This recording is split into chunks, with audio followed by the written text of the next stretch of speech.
España se produce un 50% del corcho del mundo y un 30% de los tapones. El corcho siempre ha sido un material renovable, siempre ha sido un polímero natural que se ha utilizado desde siempre para tapar botellas. En este momento, para que esto perviva en el tiempo, necesitamos conocimiento. Problemas tenemos distintos, pero hay uno que evidentemente es el que tratamos de solucionar en este proyecto, que es la cuestión del TCA, del sabor a corcho. El TCA es un compuesto organoclorado que puede migrar del corcho al vino y que cuando esto pasa empeoramos sustancialmente las calidades sensoriales del vino. Vimos que había un grupo en la Autónoma, el CRAC, que se dedicaba a pared celular de maíz y nos pareció que el camino recorrido por ellos podía ser útil para nosotros. Lo que nosotros podíamos aportar es conocimiento desde el punto de vista del árbol, cómo el árbol es capaz de proporcionar los compuestos que son necesarios para al final acabar produciendo este compuesto fenólico, que es el tricloroanisol o TCA. Las muestras de árboles que nosotros hemos comparado son unos árboles de Cerdeña y unos árboles de Girona, porque estos árboles manifiestan diferente problemática en relación a este compuesto. Y aquí veis, por ejemplo, una muestra que obtuvimos de un árbol de corcho, ¿vale? Y esta es la parte interior, la que está en contacto con el interior del árbol.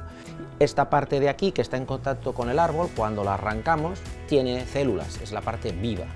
Y esta de aquí fue la que nosotros arrancamos, extrajimos la parte de las células y de esas células extrajimos las moléculas de ARN, que son las copias que genera un gen, secuenciamos todos los RNA de las células de ambas poblaciones, entonces quisimos comparar las diferencias que habían en estos árboles y luego nos dedicamos a encontrar cuáles eran aquellas que podían estar relacionadas con los compuestos de carácter fenólico que podrían ser los causantes de generar el compuesto de TCA. El trabajo que nosotros hemos realizado en el proyecto Core2Wine ha permitido obtener un listado de metabolitos que pueden ser considerados como los sustratos que utilizará el hongo para producir el TCA.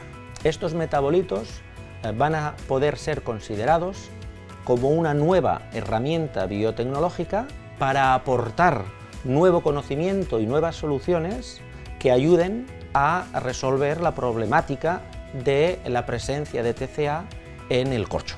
Este proyecto nos ha servido de punto de partida. El abordaje que vamos a continuar es nosotros hasta ahora hemos revisado la cuestión desde el punto de vista genético y metabolómico. Tenemos que continuar por aquí añadiendo una parte de microbiología y esto es lo que vamos a hacer en el futuro. Así esta investigación va a tener continuidad, vamos a seguir desarrollando nuevas herramientas biotecnológicas que nos permitan concretar cuáles de estos metabolitos pueden o no ser realmente la base que utiliza el hongo para transformarlo a TCA. Para que tenga una repercusión directa todavía falta mucho trabajo y falta años. El siguiente paso sería efectivamente ir al alcornoque y poder generar alcornoques que estuvieran libres de TCA, con lo cual esto para la industria del corcho sería muy importante porque ese árbol, al cabo de 20 o 30 años que ha de esperar para sacar corcho por primera vez, se aseguraría que el 100% de la población está libre del TCA y se eliminaría ese problema.